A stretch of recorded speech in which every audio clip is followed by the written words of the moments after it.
Hello guys, for today's video magluluto tayo ng chicken thigh. Yan, pinakamasarap, simple at affordable. So, let's do this. Let's try it. So, itong ating mga ingredients: chicken, garlic, coriander, onion, milk, salt, and black pepper. So, yan lang. And then yan, i-fry mo. Yan, minarinate ko yan. Minarinate ko yung chicken sa black pepper and salt. Ayan. And then, i-fry mo lang siya hanggang golden brown. Ayan. Both side. Dapat golden brown siya.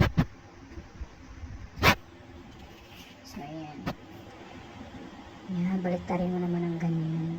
So, nilagyan ko pala siya ng garlic dyan para sa aroma. Yan, para mabango.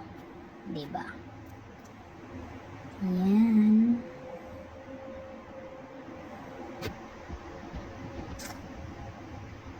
Ayan na siya. So, pagkatapos niyan, the same wok, mag-fry tayo ng minced garlic. Ayan. Ayan, hanggang mag-golden brown din yung garlic natin. Yan. O, diba? So, hindi ka na magdagdag pa ng mga oil kasi ayaw natin ng oily.